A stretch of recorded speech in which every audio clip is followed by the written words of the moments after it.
Many more families are going to lose loved ones before their time. It might be 2 weeks' time, it might be 4 months' time, it might be 12 months' time, who knows? How on earth did it come to this? The coronavirus pandemic started in China, spread to Europe, and had reached the UK by the end of January. First off, the government's strategy was to try to contain the virus. It set up quarantine centres for people coming back from mainland China. It traced the contacts of infected people and advised all of us to wash our hands. On the 6th of February, another case of coronavirus was identified, and by the end of February, the total number of confirmed cases in the UK had reached 23, and the virus had begun to spread within the country. It was a bit unusual to think that Haslemere could be sort of the first place that it's been transmitted without an obvious cause. Contain, delay, research, mitigate. Wash your hands with soap and hot water for the length of time it takes to sing Happy Birthday twice. Whatever extra resources our NHS needs to cope with coronavirus, it will get. Many more families are going to lose loved ones before their time. We need people to start working from home where they possibly can. And you should avoid pubs, clubs, theatres and other such social venues. Just 6 days after the Chancellor pledged £12 billion to fund the coronavirus response, he was back, this time with £350 billion. This national effort will be underpinned by government interventions in the economy on a scale unimaginable only a few weeks ago. If we can get this down to numbers 20,000 and below, that's a good outcome. This was really the first time that a government figure had publicly come out and put a number on what the UK could expect. And while every single death is an individual tragedy and all the pain that causes, that's why this particular number of 20,000 has become such a marker. And it was the first indication, really, of what was to come. We are collectively telling cafes, pubs, bars and restaurants to close. It might be 2 weeks' time, it might be 4 months' time, it might be 12 months' time, who knows? Nobody knows. We're paying people's wages up to 80% so someone can be furloughed rather than laid off to protect their jobs. This is when we need the government the most. I'm sorry.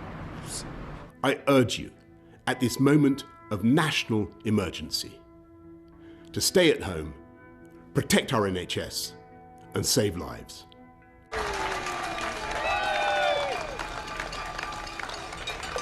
I've developed mild symptoms of the coronavirus. I am now setting the goal of 100,000 tests per day by the end of this month.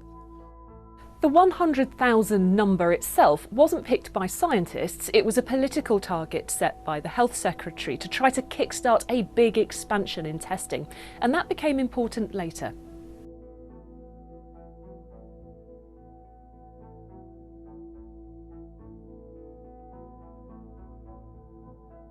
He remains stable overnight. He's receiving standard oxygen treatment and breathing without any assistance. Of those who've contracted the virus, 10,612 have tragically died. It's unbelievable that people will be so kind. 20,319 have died. The number of deaths in hospitals were being recorded, but there were serious concerns about what was happening in care homes. Political pressure increased to try and record how many people were dying there too. We have recorded an additional 3,811 deaths in total. I can confirm today that for the first time we are past the peak of this disease. I can announce that we have met our goal. The number of tests yesterday, on the last day of April, was 122,347. There is some controversy about those figures though, and that's because 40,000 of those tests were home testing kits that were sent out but hadn't yet been completed and returned, and the number of tests did fall in the following days.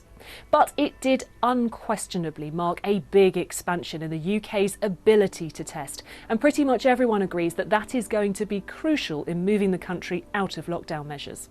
By the 6th of May, more than 30,000 people had died with coronavirus in the UK. And while we're past the peak, that number is still going up. That's now the highest number in Europe. It's the second highest in the world. That's not success, or apparent success.